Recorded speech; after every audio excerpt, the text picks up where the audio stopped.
Este es El Mundo del Derecho y el Derecho en el Mundo, un programa de análisis, comentarios y discusiones sobre temas de actualidad tratados desde una perspectiva jurídica.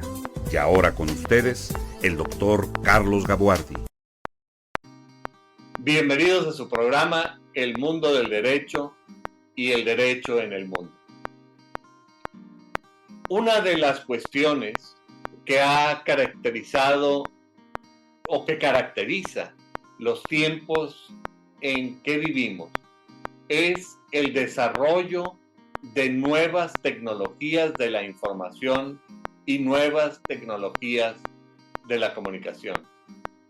Su impacto y su trascendencia en la vida cotidiana ha sido tan importante que incluso se habla de que el desarrollo tan rápido de estas nuevas tecnologías está provocando un cambio de época.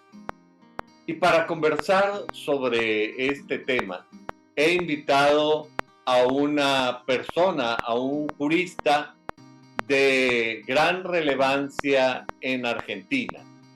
Me refiero al profesor David Mielnik. David es egresado de la licenciatura en Derecho de la Universidad Torcuato Di Tella, allá en Buenos Aires, Argentina, y en esta misma universidad hizo su maestría en Derecho Penal, porque interesantemente la mayor parte de su desarrollo profesional ha estado en esta área, en el área del derecho penal. Él ha sido activo trabajando en la Secretaría de la Corte Federal de Casación en materia penal y también en la Procuraduría de Justicia allá en Argentina.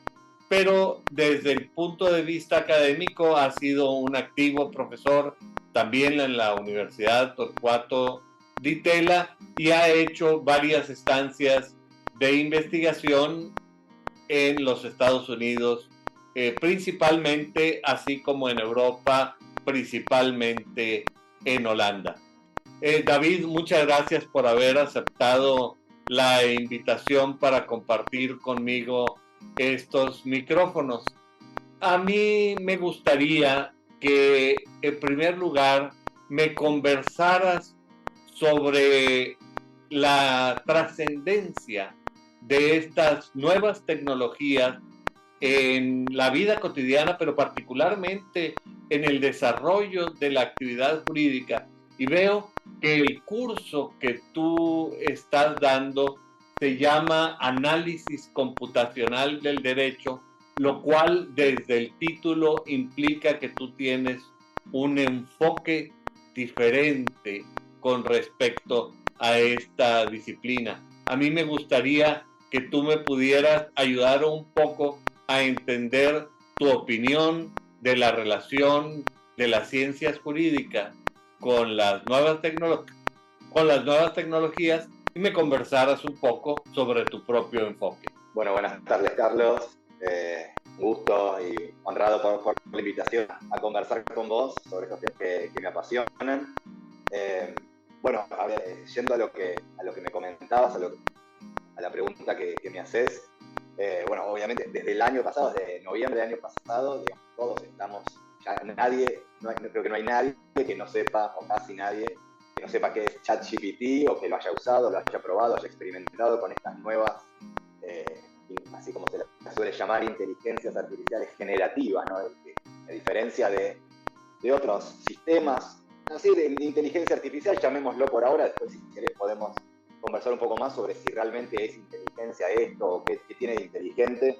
Pero bueno, pongámosle por ahora provisoriamente inteligencia artificial, que es con el nombre que solemos conocer a esta clase de sistemas, a esta clase de algoritmos, y desde noviembre del año pasado, entonces decía, con la aparición de software ChatGPT, todo el mundo está hablando de, bueno, cómo va a transformar la sociedad, qué es lo que puede hacer, qué es lo que no puede hacer, si comete errores, si no los comete, si alucina, dicen algunos, ¿no? Porque provee información errónea. Bueno, todo eso, por supuesto, va a impactar en el derecho, ya está impactando en el derecho, en la manera en que lo estudiamos y lo ejercemos. Pero bueno, un poco lo que también quería comentar con vos es que, decía recién, ¿no? Además de ChatGPT, de ese sistema, digamos, que te permite generar texto, básicamente, hay un montón o una gran cantidad de sistemas informáticos, computacionales, de técnicas, de metodologías que vienen de lo que se suele llamar la ciencia de datos, ¿no? Esa disciplina que viene a darnos herramientas, métodos, técnicas para poder lidiar con grandes volúmenes, grandes cantidades de datos que viene apareciendo con el fenómeno sobre todo de Internet, de las nuevas tecnologías de comunicación. Pero bueno, un poco cómo surge esta idea del análisis computacional del derecho. Pero bueno, así como aparecen nuevas tecnologías diferentes, digamos, sobre las cuales el derecho se interesa, ¿no?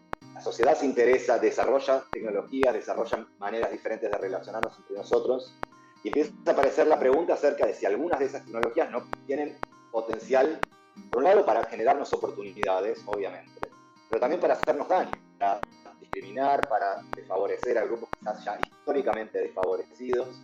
Y ahí es donde a los abogados nos empiezan a preocupar, en principio, estas nuevas tecnologías, ¿no? La inteligencia artificial ahora, en particular, en el centro de la escena.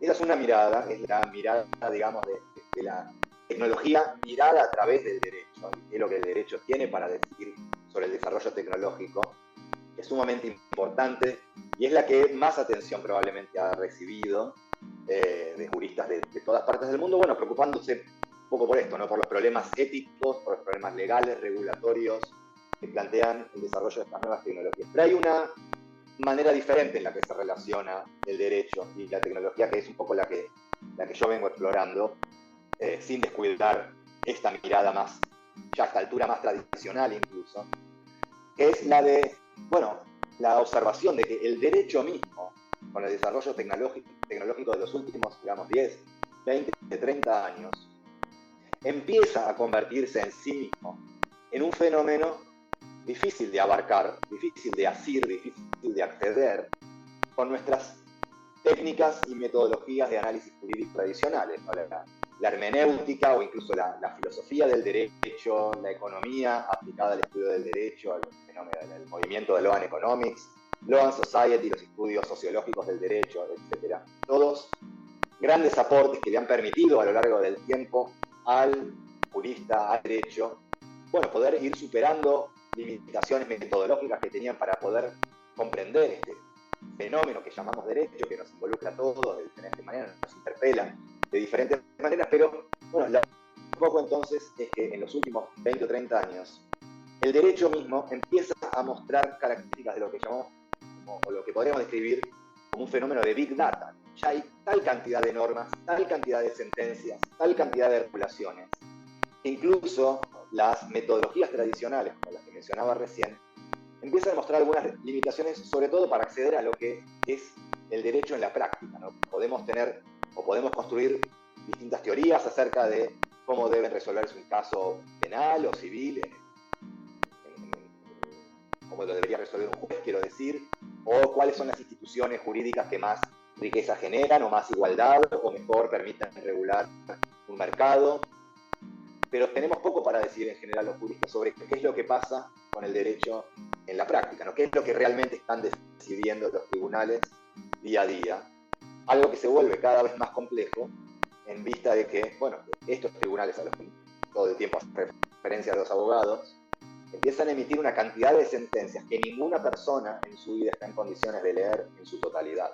Y ahí está condensado, está expresado, digamos, una parte, si no total, pero una parte muy significativa de lo que es el fenómeno del derecho, ¿no? Que más allá de lo que puede decir un código de leyes, después tiene tantas interpretaciones como jueces y juezas hay en el sistema judicial. Y todo se traslada a casos diferentes, que no tenemos realmente una manera de poder verlos a todos. No podemos seleccionar, actualmente el método, digamos, que elegimos los juristas es elegir, bueno, 2 o 3 decisiones de los tribunales superiores, de las Cortes Supremas, de las Cortes de Casación, de las Cortes de Apelación, y decir, bueno, estos 3 casos, o 5, o 10, son un ejemplo de cómo se vienen resolviendo este grupo de casos en el que yo me quiero concentrar. No sé, los casos no sé, de violencia de género, por poner un tema que se investiga mucho actualmente. Pero en realidad, si nos ponemos a pensar, digamos, desde el punto de vista científico, son solo 3 casos, o 5, o 10, cuando en realidad los tribunales están pronunciando miles, 10 miles, centenas de miles todos los meses. Entonces, esos 3 fallos que uno consideraría, bueno, apelando a nuestra formación, ¿no?, que nos sugiere que ciertos principios, por lo menos formales, de justicia como equidad, sostienen que casos similares deberían ser resueltos de manera similar. Pero la realidad es que no tenemos una manera de comprobar eso. En contra de esa pretensión o de esa visión a priori, nos encontramos muchas veces que doctrinas que no nos imaginábamos que iban a ser aplicables a un caso diferente terminan siendo aplicables, o doctrinas que nacieron para ser aplicadas en ciertos casos son deformadas. Y este es un fenómeno en expansión, porque así como eso estará sucediendo, particularmente pienso ahorita en Buenos Aires, estará sucediendo en las cortes de los diversos distritos judiciales argentinos, pero lo mismo ocurre en Brasil, en México, en Chile, en Holanda y en todo el mundo. Es decir, la cantidad de información que se está produciendo por la facilidad de estas tecnologías es francamente inmensa, y no solamente yo diría inmensa, con las herramientas actuales parecería también inmanejable. Ese es un poco el punto de partida, digamos, lo que a mí me genera la inquietud de buscar nuevas herramientas y generar nuevas herramientas, precisamente para poder lidiar con un volumen de información que, como vos decís, Carlos, no solamente es inmenso, sino que empieza a ser inmanejable. Y, digamos, desde esta perspectiva, la propuesta que tú haces, yo me imagino que es una propuesta de orden metodológico, un método sobre cómo manejar estas enormes cantidades de datos e información. Lo que tú, tomando prestado el nombre de las ciencias computacionales, llamas Big Data. Cuéntame, ¿cuáles son estas propuestas metodológicas? Bueno, fundamentalmente, digamos, la corriente, digamos, del análisis computacional del derecho, también llamado en el mundo, ha tenido mayor desarrollo, aunque también muy reciente, los 6-7 años en Estados Unidos, los estudios computacionales, que son un poco herederos de los estudios empíricos sobre el derecho, ¿no? También una corriente que viene un poco más de atrás, desde los 70s, 80s, pero claro, aprovechando esta democratización, digamos, en las posibilidades de acceso a tecnologías y a capacidades de procesamiento que hoy nos da la computación personal, las computadoras, las notebooks con las que trabajamos todos los días, que nos permiten acceder a tareas de procesamiento de la información que antes quizás solo estaban disponibles para grandes centros de investigación o gobiernos o grandes corporaciones, ¿no? Hoy en día las computadoras personales tienen el suficiente poder informático, digamos, para que podamos manejarlas, digamos, incluso abogados, y ponerlas, digamos, al servicio de la generación o de la explotación de la información en beneficio para la construcción de nuevo conocimiento jurídico, ¿no? Algo que antes no podíamos hacer.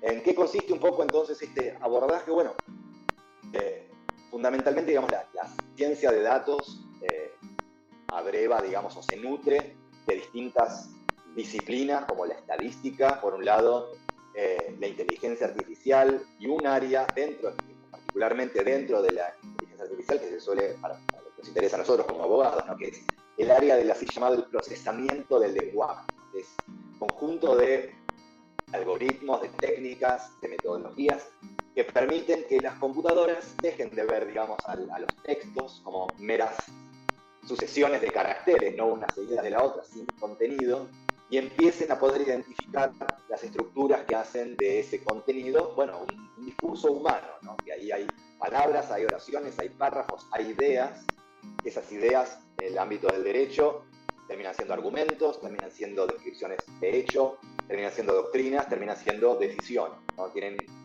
como la manera en la que universalmente encontramos para ejercer la justicia es a través de la palabra, y esto es algo que hoy podemos analizar de maneras muy innovadoras y con la posibilidad de amplificar nuestras capacidades de análisis a través de los estudios computacionales. Entonces, ¿en qué consiste? Fundamentalmente, muy a grandes rasgos, la tecnología. Yo, vengo dando cursos sobre esto, he preparado un curso para ofrecer ahora también, incluso no solo en la Universidad Torcuato Di Tella, donde me desempeño hace más de 10 años como profesor, sino también en la Facultad Libre de Derecho de Monterrey, en donde vamos a estar hablando un poco de estas metodologías. ¿En qué consisten? Bueno, básicamente, por un lado, en primer lugar, la consolidación de una gran base de datos de lo que sea que uno quiere estudiar, por ejemplo, sentencias de un tribunal, sentencias de muchos tribunales, leyes, regulaciones, normativas, o lo que sea. El sustrato de lo que uno quiere estudiar digamos, el método es bastante agnóstico, siempre que estemos hablando de discurso humano, no siempre lo que nos estemos refiriendo es a textos o al discurso oral. La primera parte entonces del método consiste en reunir una gran base de datos de miles de sentencias o de cientos de leyes o cientos de regulaciones, siempre hablando, ¿no?, de grandes números, ¿no? Algo que realmente para lo que tenga sentido aplicar un enfoque computacional que no podamos hacer simplemente con nuestro propio intelecto, nuestra propia capacidad de lectura. Pero una vez que eso está reunido, esa primera parte, la segunda, digamos, el segundo gran orden, digamos, de la metodología es la aplicación de técnicas, no solo ahora, ya no solo metodologías, sino de técnicas concretas de análisis de datos que permitan justamente extraer información nueva o nuevo conocimiento, mejor dicho, de esos grandes volúmenes de datos que reunimos en la primera parte. Digamos, el objetivo es, de alguna manera, para decirlo metafóricamente, enseñarle a una computadora a través fundamentalmente de la programación, pero también esto es algo de lo que podemos hablar. La programación es algo a lo que los abogados muchas veces le tenemos miedo, nos parece que es también un conocimiento arcano, oculto, solo accesible para profesionales de las ciencias de la computación, y en eso también ha habido grandes desarrollos y una gran democratización. Hoy en día la programación moderna se parece mucho al lenguaje con el que ya nos manejamos los seres humanos, y aprendiendo algunas maneras de traducir nuestras ideas, digamos, al lenguaje que entienden las computadoras, pero muy poquitas, ya podemos hacer grandes cosas.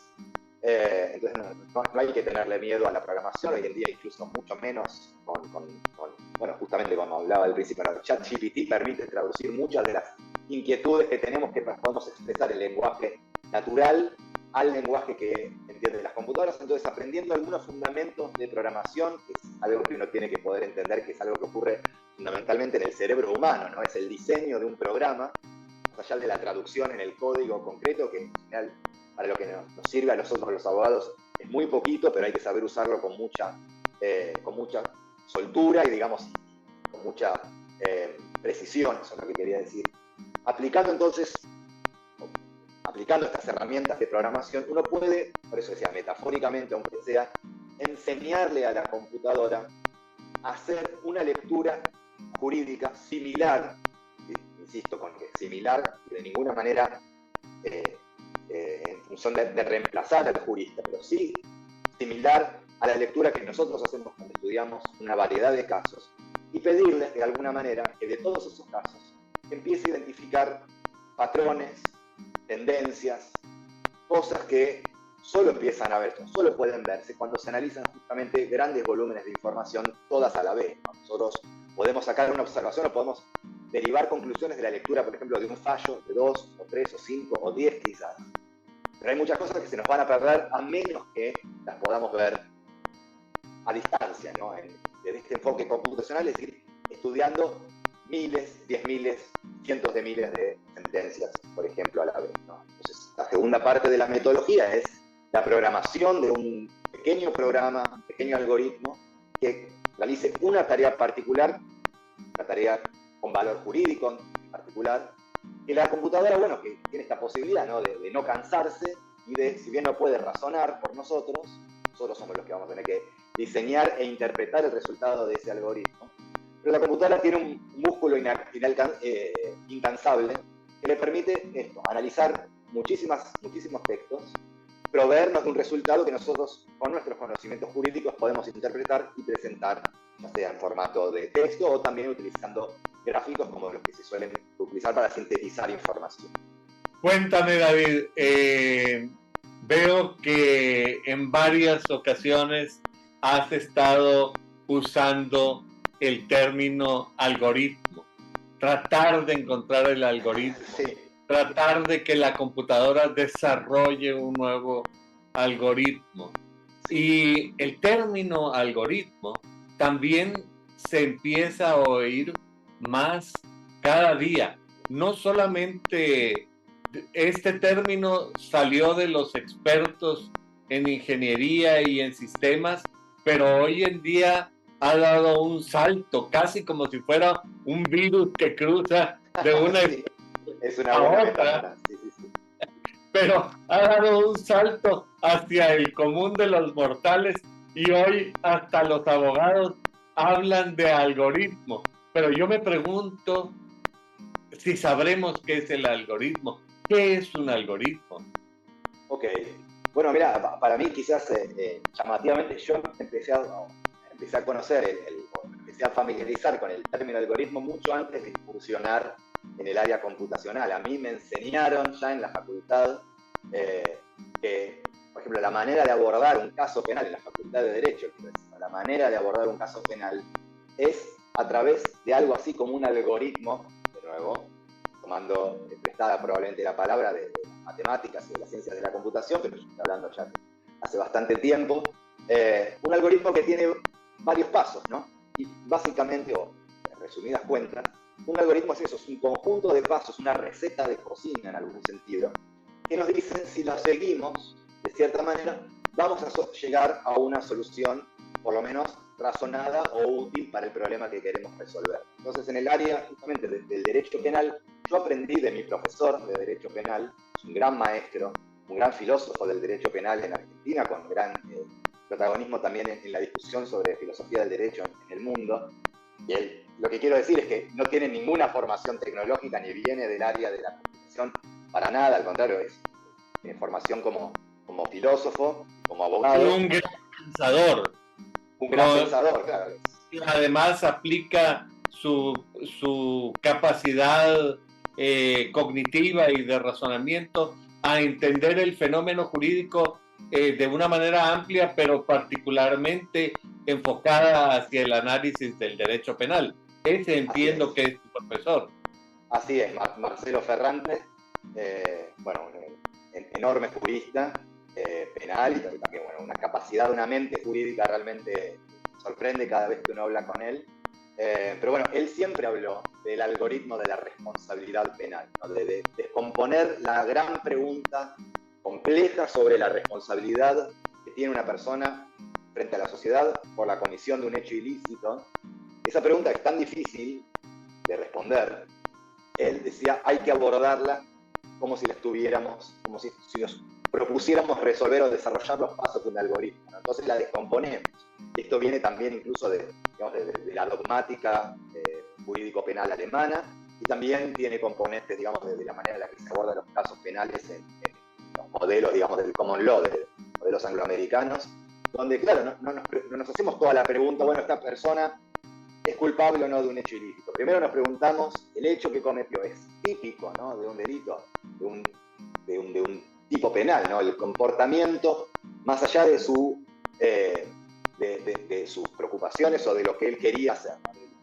De lo que la gente, ¿no? el autor del hecho, si es reprochable o no. Más allá de eso, pensamos, este hecho puede ser descrito, ¿no? En los términos de una norma, como en los términos de la violación, una norma penal. Bueno, descomponemos ahí de nuevo la pregunta. Además, no solamente nos preocupamos por el hecho, ¿no? Decimos, desde el punto de vista objetivo, ¿cuál es la respuesta?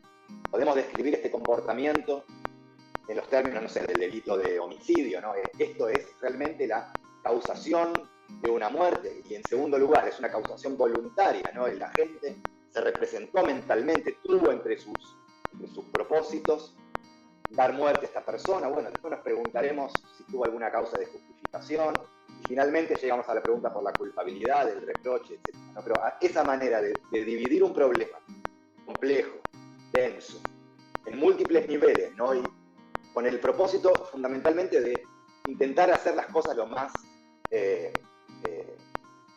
razonadas y lo más confiables posible, ¿no? Entonces, bueno, todos los juristas penales nos formamos de una manera muy similar a la que estaba describiendo recién, es la manera en la que pensamos los problemas. Eso nos genera un discurso común, una manera común de entender los argumentos que quiere hacer la contraparte, y que el juez o la jueza pueda interpretar qué es lo que están queriendo decirle el fiscal, la defensa, etc. Y en el fondo sigue eso, ¿no? Es una serie de pasos que tenemos que seguir para tratar de equivocarnos lo menos posible, ¿no? Para minimizar el error judicial en casos tan complejos como los casos de derecho penal. Algo así, entonces, por eso me parece que es una palabra que, si bien viene del área de la tecnología, para los juristas nos tendría que resultar bastante familiar, porque algo así es lo que está presupuesto cuando pensamos en un algoritmo de computación. Entiendo entonces que un algoritmo viene siendo algo así como una hoja de ruta o un diagrama de flujo que te permite visualizar cuáles son las posibilidades y cuáles son las alternativas de ruta, justamente en caso de que suceda una opción o en caso de que suceda otra opción. Y yo me imagino que esto ocurre bestialmente cuando estamos conversando a través de Zoom y hay algoritmos, hojas de ruta que están haciendo una inmensa cantidad de operaciones y decidiendo si se van para un lado o si se van para otro, y esto nos permite tener una comunicación. El tipo de algoritmos que tú propones, me imagino, y tú corrígeme si estoy equivocado, de alguna manera mimetizar, de alguna manera tomar una estructura similar a la que tomaría un jurista cuando está abordando un problema. Y cada especialidad, tú comenzaste tu conversación diciendo que realmente el derecho estaba ampliándose explosivamente, y yo me imagino que diferentes áreas razonan de diferente manera. Un problema muy importante, cómo razonan los abogados, pero quizá el penalista no razona igual que el de administrativo o el de civil o el de algunas otras áreas que todavía no se han inventado. Esto me parece muy interesante porque de alguna manera lo que tú estás diciendo es que el algoritmo, por lo menos lo que yo estoy entendiendo, es que el algoritmo o la hoja de ruta estará en un momento replicando lo que hace la inteligencia humana. Y de aquí entiendo yo tres cuestiones. En primer lugar, ¿qué es inteligencia? En segundo lugar, ¿cuáles son las características de la inteligencia humana? Porque esto nos lleva a hablar de la inteligencia artificial y por lo menos en común las palabras tienen de llamarse inteligencia, por lo menos los términos en común tienen de llamarse inteligencia, pero habría que contrastarlos.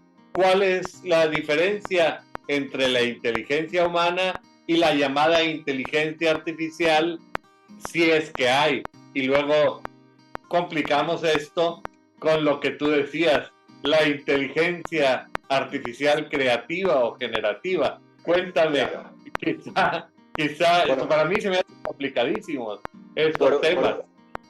Por un lado, bueno, la verdad es que también yo siento que son temas que por ahí están sobrecomplejizados por ahí en los medios, ¿no?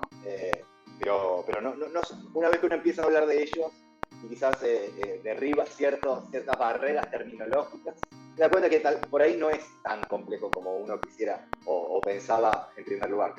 Ante todo, déjame decirte que comparto con vos la descripción que hiciste de la hoja de ruta y en particular algo muy importante que subrayaste dentro de la informática, que es esta posibilidad de que los caminos se vayan bifurcando, ¿no? La posibilidad de prever que la información, como va fluyendo la información a lo largo de un programa, puede hacer que ese programa vaya reaccionando de una manera o de otra.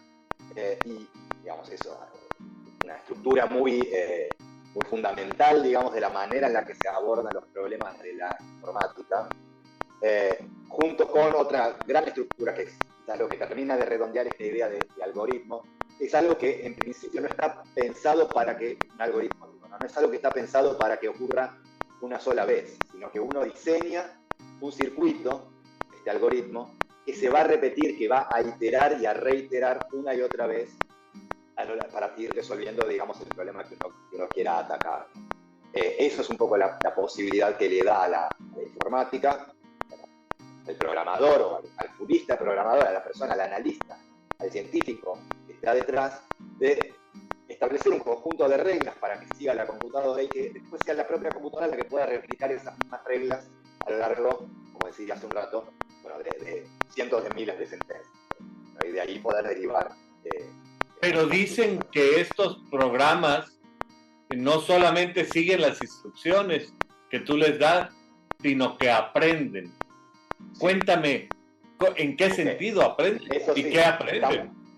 Está excelente la pregunta y eso sí nos mete de lleno en el área de la inteligencia artificial, que es probablemente uno de los aspectos más interesantes del análisis computacional del derecho, en la manera en la que la podemos usar para amplificar, digamos, nuestras capacidades de análisis legal.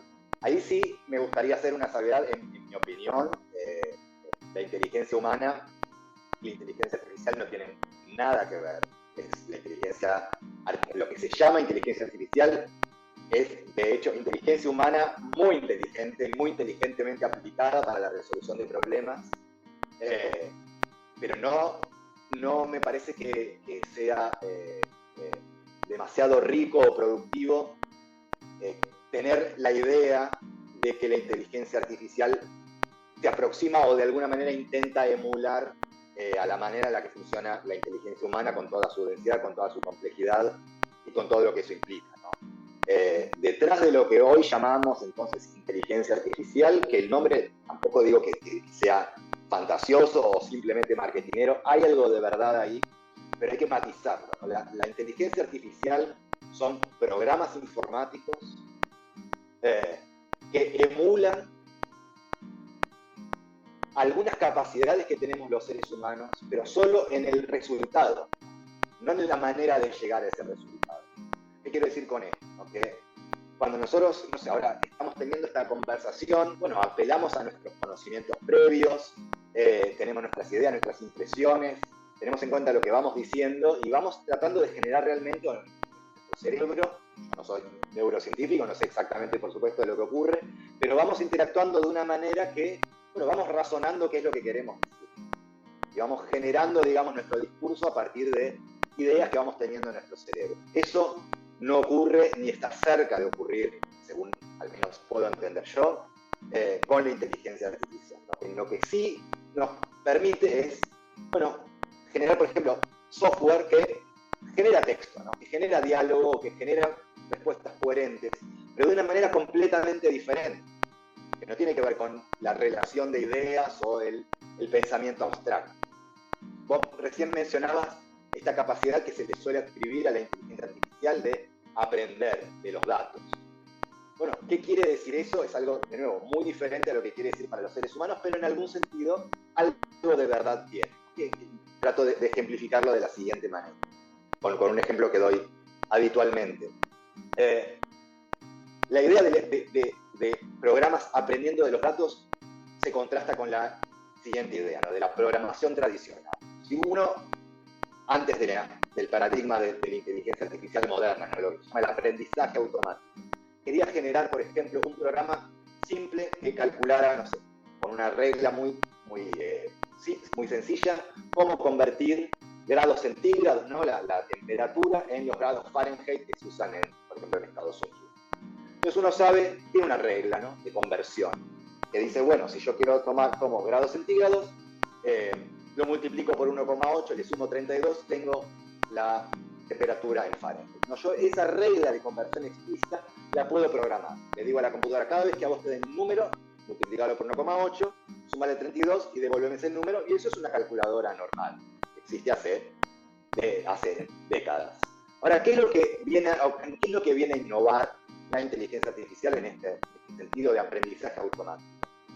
Yo puedo programar una computadora hoy en día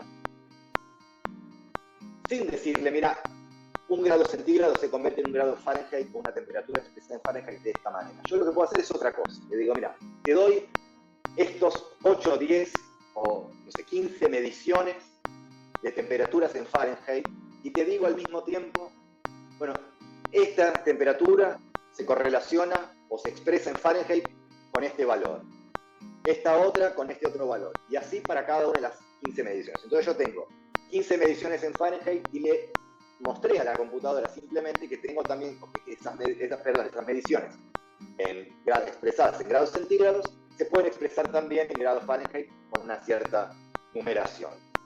Y lo que va a hacer la inteligencia artificial es inferir por sí misma cuál es la regla de conversión subyacente, sin que yo se la diga explícitamente. Entonces acá aparecen varias cosas. Primero, esta posibilidad de que a partir de los datos un algoritmo ajuste internamente su funcionamiento y pueda decidir por sí mismo cuál es la regla de conversión sin que yo se la diga explícitamente. Esto que uno dice, bueno, ¿qué tiene que ver esto con el derecho? ¿O para qué me puede servir? Porque ¿para qué le tengo que enseñar a una computadora, por ejemplo, a aprender la regla de conversión entre grados centígrados y Fahrenheit si yo ya sé esa regla de conversión y la puedo programar? Bueno, por supuesto, para problemas triviales como este, estoy escribiendo solamente para dar una primera impresión, no tiene ningún sentido aplicar inteligencia artificial. Pero tenemos un montón de problemas mucho más sofisticados, mucho más sutiles, para los cuales nosotros no conocemos la regla de conversión que permita relacionar un dato con el otro. Pongo un ejemplo jurídico, que es en particular el tema de mi investigación de maestría y también de doctorado. Es la posibilidad de que a partir de un conjunto de sentencias judiciales podamos generar un modelo informático que nos permita de alguna manera predecir cómo va a pronunciarse un tribunal en un caso concreto. Claro, nosotros podemos, así como yo te comentaba recién, que podemos a la computadora mostrarle una serie de números y pedirles que los relacione, también podemos mostrarle una serie, por ejemplo, en mi investigación hasta ahora, ¿no?, algunos de los experimentos que he hecho, podemos mostrarle fallos, por ejemplo, en los que un tribunal le dio la razón al apelante, ¿no?, al peticionante, y sentencias en las que dijo que no tenía razón. Ahora, ¿qué es lo que unifica? ¿Qué es lo que de alguna manera permite vincular a todos los casos en los que el tribunal le dio la razón al peticionante y casos en los que lo rechazó? Bueno, eso es algo que si nosotros miramos aisladamente los fallos, no lo vamos a poder descubrir. Solo lo vamos a poder descubrir si miramos todos los fallos juntos y aprendemos a relacionar uno con otro y ver qué es lo que tienen en común los fallos que salen, digamos, decididos a favor del apelante y los fallos que salen decididos en contra. Eso es que un ser humano, en principio, no está en condiciones de hacer o que le llevaría mucho tiempo hacerlo, ¿no? En general, los juristas, los abogados, después de muchos años de carrera, pueden empezar a ver, bueno, en esta clase de casos, esta cámara suele resolver de esta manera y en esta clase de otro de casos es más sensible este argumento o este argumento no tiene mucho éxito en este tribunal. Eso lleva muchos años. Pero una computadora, aplicando algoritmos de inteligencia artificial, es capaz justamente de identificar en pocos minutos, incluso segundos, qué es lo que tienen en común todos esos fallos con la que como decimos, la entrenamos, y mostrarnos o devolvernos directamente, bueno, cuál es el patrón común, cuál es la definición de un fallo ganador, por ejemplo, de un caso ganador en una instancia de apelación. Y eso nos da muchísima información jurídica, ya. No no informática, ¿no? Nos dice, por ejemplo, que bueno, lo que suelen tener en común, no sé, el experimento que yo hice de casos penales, bueno, casos que están vinculados con la libertad antes de la condena tienden a ser resueltos de cierta manera, casos que están vinculados con el derecho penal aduanero, el derecho penal cambiario, suelen ser resueltos de esta otra manera. ¿Y qué es lo que hizo entonces la computadora ahí detrás? Bueno, así como había podido resolver ese problema tan pequeño y trivial como la conversión de grados Celsius a grados en Fahrenheit, también puede ayudarnos a relacionar el texto de casos, los hechos de los casos, los argumentos de las partes, en un resultado judicial concreto. Razón, o darle la razón, o fallar a favor o en contra del apelante. Y descubrir entonces un patrón que ya no es lo multiplico por 1,8 y le sumo 32 y tengo mi respuesta. Es algo mucho más complejo, algo mucho más matizado, pero que en el fondo tiene la misma estructura, ¿no? Hay algo, hay un patrón común, esto que muchas veces aparece en los medios, en la discusión, no solo en los medios, digo, en la conversación aparece como el modelo de inteligencia artificial. ¿Qué es un modelo? Bueno, básicamente una definición de lo que algo es. En mi caso, un modelo de lo que es un grado Fahrenheit en relación con los grados centígrados, o, como venía diciendo recién, que es un caso ganador en el contexto de un tribunal en un periodo determinado. Pero parecería que el eje central común a todos estos planteamientos que tú haces es que siempre detrás de la creación de un algoritmo y el desarrollo de un programa tiene que haber la inteligencia de una persona que visualice el problema que quiere resolver, número uno, y número dos, cómo quiere resolverlo. Luego habría que plantearse si la sinergia de la consecuencia de encontrar y definir estas dos alternativas podría llevar a desarrollar nuevo conocimiento y nuevas decisiones. Sí, así es, exactamente como estás diciendo, no podría estar más de acuerdo, porque sí, algo que hay que enfatizar es que nada de esto es del todo automático, ¿no? Siempre necesitamos, como decías, no solamente un ser humano, sino un ser humano en este caso para resolver problemas jurídicos necesitamos un ser humano, una persona formada en derecho, que pueda visualizar el problema jurídico que tiene enfrente, por ejemplo, entender cómo está resolviendo un tribunal una cierta clase de casos, poder después traducir esa interrogante jurídica en un programa informático. Entonces se combinan las habilidades legales con las habilidades técnicas computacionales, y después de ese proceso la computadora, el algoritmo va a arrojar un resultado que, de nuevo, si uno no es un jurista entrenado y suficientemente conocedor de la materia que le está haciendo procesar a la computadora, no va a entender nada de eso, porque la computadora arroja una serie de coeficientes, de valores, de factores, que uno tiene que poder interpretarlos en el contexto de la pregunta que le hizo, que le trasladó al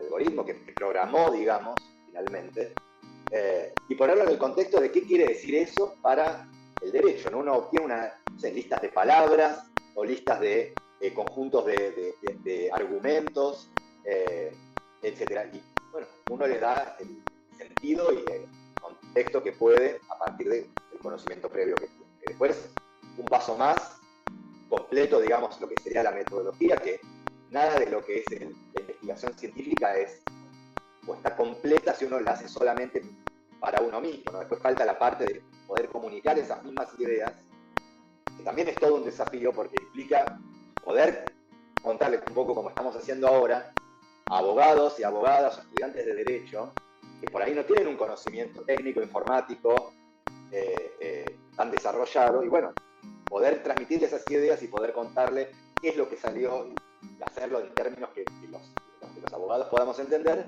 y cómo ese procesamiento, ese experimento nos permite generar, digamos, nuevo conocimiento jurídico. Eso también es un gran desafío, ¿no? La última etapa, la comunicación de los resultados y la puesta en discusión frente al resto de la comunidad jurídico-científica. Pero a mí me parece que muchos de los temores que surgen a partir de un planteamiento como ahora los vamos a acercar y les vamos a poner a competir con la inteligencia artificial, muchos de estos temores se ven aumentados porque se suelta la loca de la casa, la imaginación, y entonces empieza uno a visualizar cosas que a lo mejor no tienen mucho sentido. Y para mí ha sido inevitable pensar en la literatura y particularmente en la literatura de ciencia ficción. Y un poco esta referencia a la literatura y a la ciencia ficción te la voy a conversar porque yo veo que ahorita como que apenas estamos comenzando a explorar este mundo de la inteligencia artificial. Pero mira que cuando Julio Verne escribió 20.000 leguas de viaje submarino, estábamos muy lejos de los submarinos atómicos. Se convirtieron en una realidad. Y cuando pienso en esto, yo creo que mucha gente se imagina la novela de Arthur C. Clarke y aquella famosa película de 2001 y HAL, sí. ¿Verdad? HAL, claro. La inteligencia artificial que se pone en contra del ser humano. Y pienso en las leyes de la robótica de Asimov, si habrá necesidad de comenzar a trabajar en esto, pero también pienso en Data de Star Trek, y cuando aquellos juicios en los que se cuestiona si el ente que es el generador de inteligencia artificial tiene conciencia y por lo tanto puede ser sujeto de derechos fundamentales. Claro. Y también pienso en Steven Spielberg y su película Inteligencia Artificial, con realmente implicaciones conmovedoras. Con todas estas cosas que veo que también han pasado por tu mente, según la manera de cómo veo que reaccionas, platícame, ¿estamos verdaderamente en un principio y a dónde crees que podemos llegar con todo esto de la inteligencia artificial y al derecho? Se habla de que una inteligencia artificial aprobó un examen de la barra, que ya hay programas de inteligencia artificial que están ganando juicios y arbitrajes y que están dando asesoría. Pues hombre, esto es también producto de la literatura y de la ciencia ficción, o verdaderamente hay riesgos. Tal cual. Bueno, es súper interesante lo que decís, Carlos. Además, me encanta en particular la literatura de ciencia ficción, soy un ávido lector, pero también digo, es muy interesante lo que decís porque me parece también una razón adicional o quizás para muchas personas la primera razón para formarse en derecho y tecnología, en derecho e inteligencia artificial y empezar a tener una comprensión, digamos, de primera mano de cómo funcionan los algoritmos de inteligencia artificial y poder aplicarlos, ¿no?, a cosas que los abogados conocemos, que son problemas jurídicos, nos sirve, entre otras cosas, no solamente, como decía entonces al principio, para poder estudiar el derecho desde una perspectiva novedosa, diferente, que viene no a reemplazar, sino a complementar todo lo que ya sabemos y las metodologías que venimos elaborando a lo largo de siglos, como humanidad, quiero decir, ¿no?, para estudiar el derecho, pero también aprender sobre inteligencia artificial, programar un algoritmo de inteligencia artificial, entender cómo funcionan los engranajes por dentro, nos sirve para despejar también muchos mitos y muchos preconceptos que podemos tener cuando se utilizan nombres que inevitablemente hacen volar la imaginación, como decías, como la propia expresión de inteligencia artificial, ¿no?, una inteligencia no humana. Y realmente estamos lo que hoy es la inteligencia artificial todavía está muy lejos de ser un émulo de la inteligencia humana. No digo que no pueda ocurrir, pero no es con lo que estamos lidiando hoy, que no quiere decir, por supuesto, por otro lado tampoco, que lo que estemos viendo hoy con GPT, con estos algoritmos que empiezan a superar exámenes tradicionalmente reservados para abogados y abogados que han estudiado mucho además, que eso no sea un peligro cierto, ¿no? Ahí hay algo, ¿no? Es lo que quiero decir, que la inteligencia artificial no tiene, parece que volverse tan sofisticada como para emular realmente los procesos cognitivos humanos para poder llegar a resultados similares a los que ya puede llegar un ser humano. Y eso obviamente nos tiene que llevar a hacernos muchas preguntas. La primera que yo me haría es si cuando GPT, por ejemplo, supera un examen de abogacía, si eso dice algo, por supuesto dice mucho sobre el estado de inteligencia artificial, pero quizás también dice algo sobre el estado de la manera en la que nosotros evaluamos a los futuros abogados, ¿no? También, quizás no sea la mejor manera de hacerlo, ¿no? Y hay autores y gente que está pensando mucho en este tema en particular, que lo que dice es que, claro, las habilidades cognitivas, las habilidades jurídicas, exámenes como el examen del Bar Exam unificado en los Estados Unidos y los exámenes de licenciatura en distintos países, tratan de evaluar, si uno los traslada a la manera en la que funciona la inteligencia artificial, no tiene mucho sentido como evaluación de desempeño, ¿no? Porque uno lo que quiere hacer cuando evalúa, no sé, Alicia le vende a Pedro un libro y después se arrepiente y se lo vende a David. Bueno, cuando uno evalúa las respuestas de un estudiante de abogacía, en este caso, no quiere que le diga la respuesta a ese caso, quiere tratar de entender si es capaz de identificar las reglas jurídicas y los problemas subyacentes a ese problema y si va a ser capaz de aplicarlos a casos de la vida real. Bueno, lo que tiene los programas modernos, que no dejan de ser eso, programas como GPT, es eso, están entrenados con un volumen de información impresionante, inabarcable para un intelecto humano. Y definitivamente encuentran patrones y relaciones entre los términos y pueden operar con conceptos sumamente matizados, sofisticados y complejos.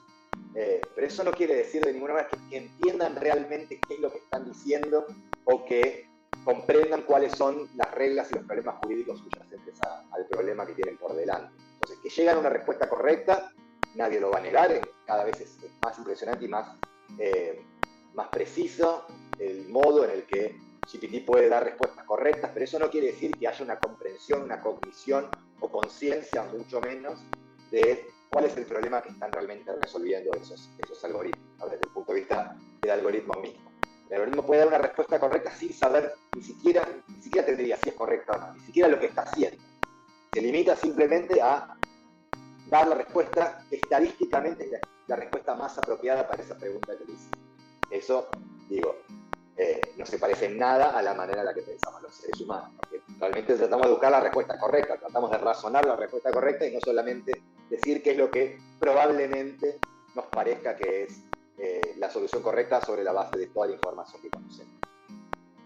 Parece que lo que tú me estás diciendo es que las máquinas y los programas todavía en este momento y quizá durante muchos años carecerán de humanidad, es decir, carecerán de la capacidad de entender que aquello con lo que están trabajando son seres humanos que tienen una realidad y una dignidad que las máquinas en este momento, y cuando me refiero a las máquinas me refiero incluso a los programas, en este momento no tienen la capacidad de apreciar.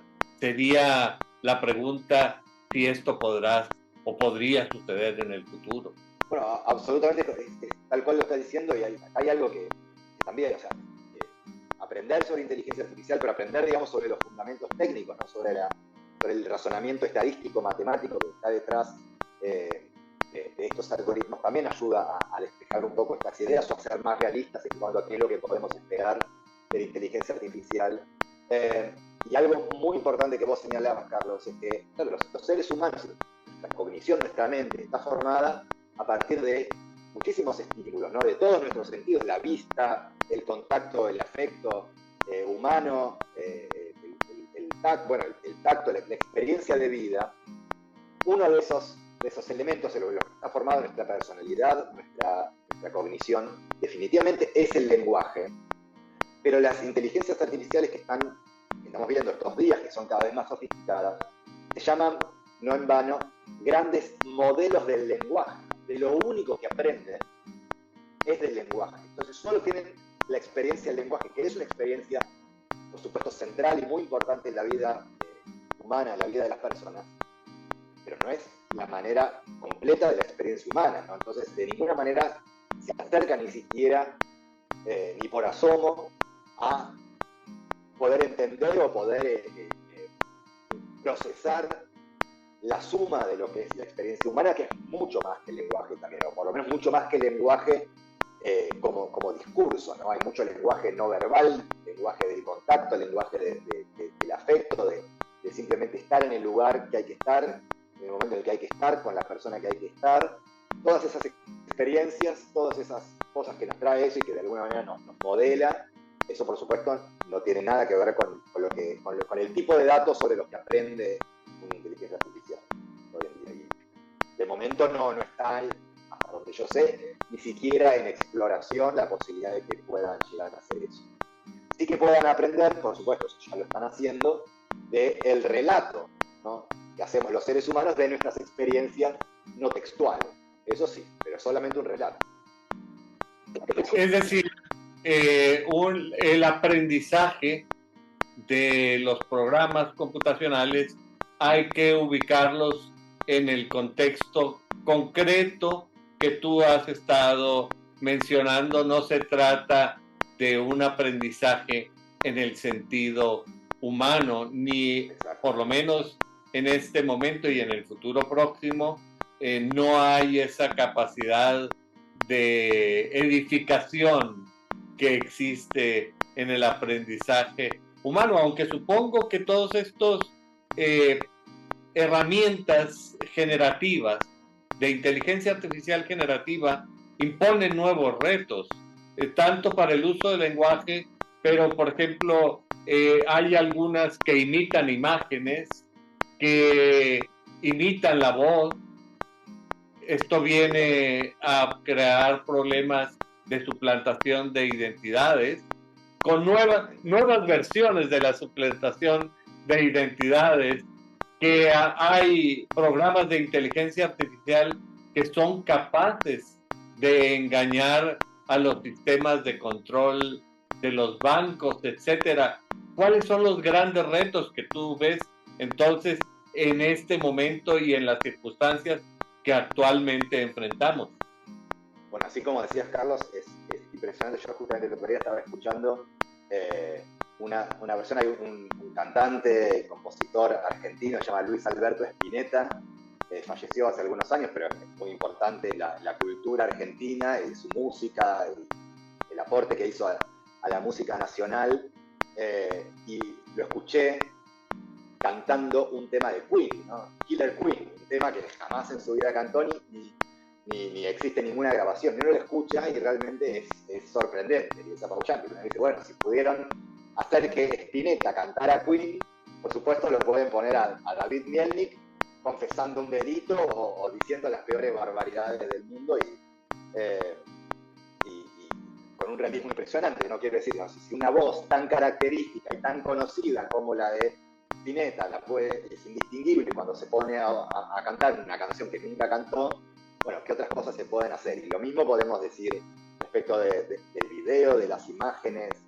¿Y a qué nos lleva todo eso? Bueno, es una pregunta un poco inquietante y urgente, porque definitivamente, sobre todo para los juristas, nos vamos a empezar a lidiar y a enfrentar cada vez más con problemas como los que vos mencionabas, ¿no? De suplantación de identidad. El derecho probatorio va a tener que sufrir unos cambios espectaculares para poder seguir funcionando como hasta ahora, porque realmente las inferencias probatorias, ¿no?, que nosotros hacemos todos los días cuando presentamos o evaluamos un caso, ¿no? Desde la caligrafía o las imágenes, lo que llamamos una prueba indubitable, todo eso tan sólido se empieza a desvanecer un poco en el aire, ¿no? Retomando una metáfora que no tenía nada que ver con la tecnología, pero empieza a pasar un poco eso.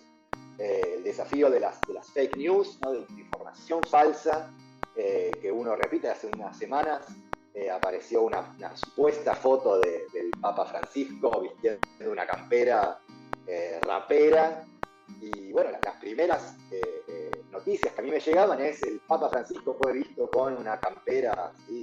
Bueno, recién a los 2-3 días empezó a decir era todo falso, una inteligencia artificial. No es una campera, perdóname. Perdón, un abrigo. Okay. Como un saco, pero abrigado, ¿no? Así contra el frío y la lluvia, así, un saco de sport. ¿Cómo? Jacket, no en inglés, pero no sé cómo le dicen en México. Sí, una chaqueta. Una chaqueta, esa es lo que no me salía, una chaqueta. Entonces el Papa tenía una chaqueta, no sé si lo pudiste ver, pero una chaqueta deportiva de Adidas, toda blanca, parecía que iba a un concierto de rock, parece, prácticamente. Y fue muy llamativo, pero a mí lo que más me llamó la atención fue el tiempo que se tardaron los medios en verificar que era falsa esa imagen. Empezaron a llegar las noticias de que una inteligencia artificial había logrado una imagen tan realista. Bueno, ese lapso puede significar que una persona la condenen, que un país le declare la guerra a otro país, no sé, tantas cosas que es difícil de pensar, pero realmente, eso sí, hasta ahora, hace un ratito venía hablando un poco de tratar de limitar un poco nuestras expectativas en cuanto a lo que es la inteligencia artificial, pero nada de esto indudablemente quiere decir que no sea una tecnología enormemente disruptiva, que presenta muchas oportunidades, pero que también tiene sus peligros, frente a los cuales hay que estar informados, y sobre los que vamos a tener que generar nuevas herramientas y maneras de relacionarnos entre los seres humanos para no caer en contenidos falsos pero indistinguibles de la realidad, ¿no? Hoy, sobre todo, que todo pasa a través de la computadora, ¿no? Ahora estamos teniendo una videoconferencia. Uno supone que el que está del otro lado es Carlos, que el otro que está del otro lado es David. Pero quizás no sé si en años, quizás en meses ya no podamos hacer esa afirmación. Entonces estamos acá hablando entre dos seres humanos, eso es algo que podamos dar por hecho y sobre esa base empezar a comunicarnos. Quizás ni siquiera lo podamos hacer, quizás tengamos que elaborar otro protocolo, ¿no? Que, no sé, nos encontramos en persona o nos damos algún tipo de prueba de que somos humanos y que nos vamos a vincular como seres humanos. No lo sé, la verdad no lo sé. Bueno, pues lo cierto es que todas las tecnologías pueden usarse para bien o pueden usarse para mal. Un cuchillo lo puedes usar para cortar la carne, pero también lo puedes usar para atacar y lesionar e incluso matar a una persona.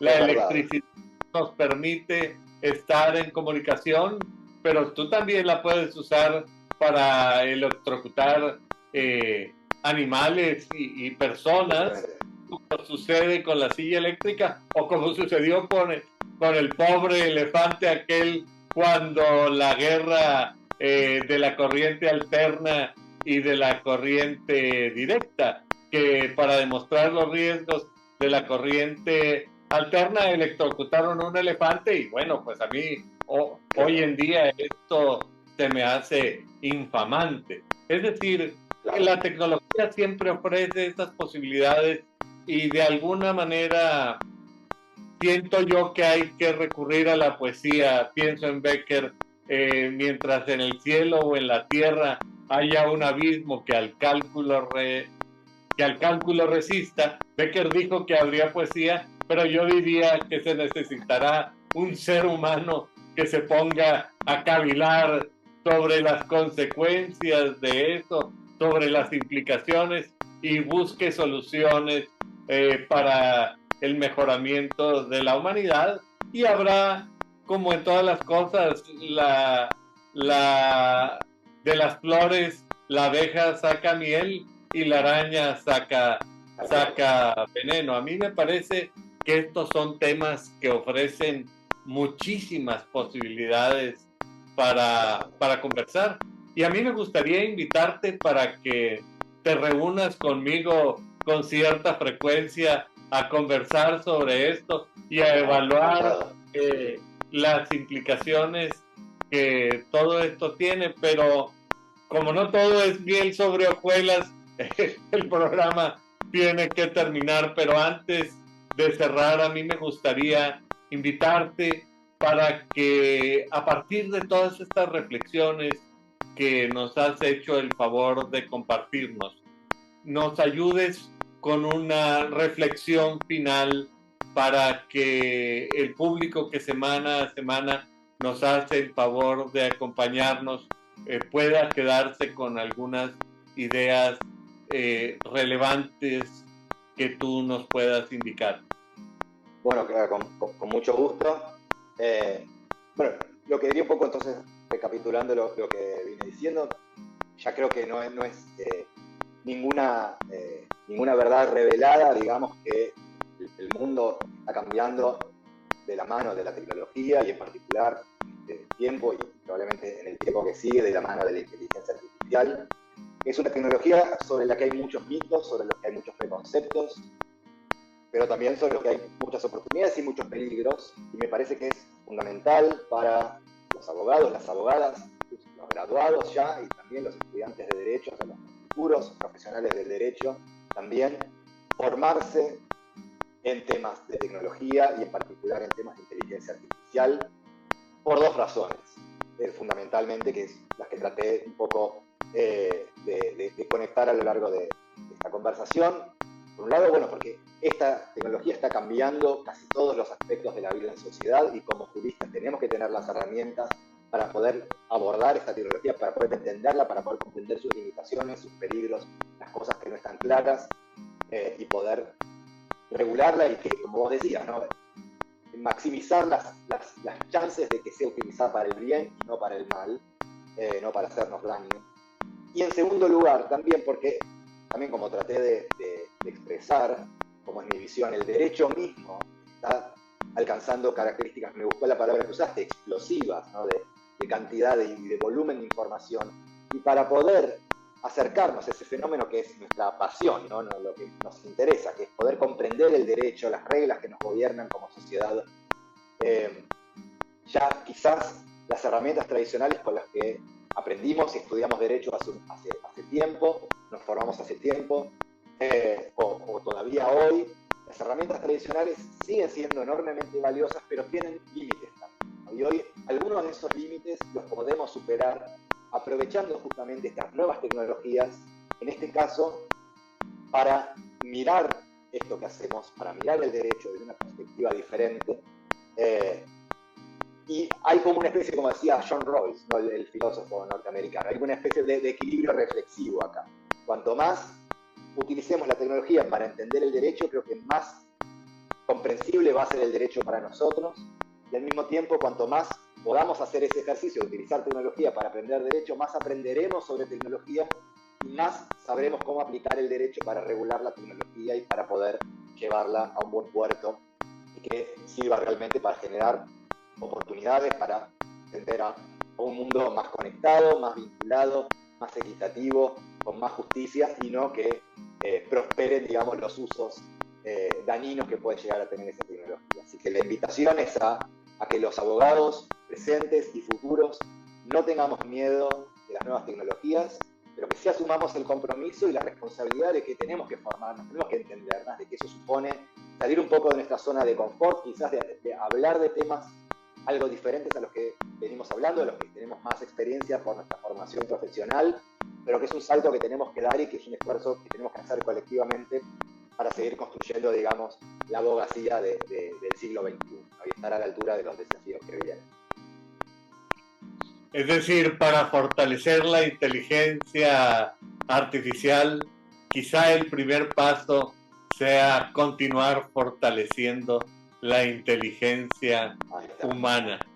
Muchas gracias, David. He disfrutado mucho nuestra conversación y me parece que el mensaje que tú das es profundo y está basado en toda tu experiencia. Al público que semana a semana nos hace el favor de acompañarnos, les recuerdo que su opinión es muy importante para nosotros y que nos gustaría tratar justamente los temas que resultan de su mayor interés. David, nuevamente quiero agradecerte toda la generosidad y apertura que has tenido en conversar conmigo sobre estos interesantes temas y por lo pronto creo que nos volveremos a reunir la próxima semana. Muchas gracias. Muchas gracias, Carlos. Ha sido un placer estar con vos y muy honrado nuevamente por la invitación. Seguimos en contacto. Claro que sí.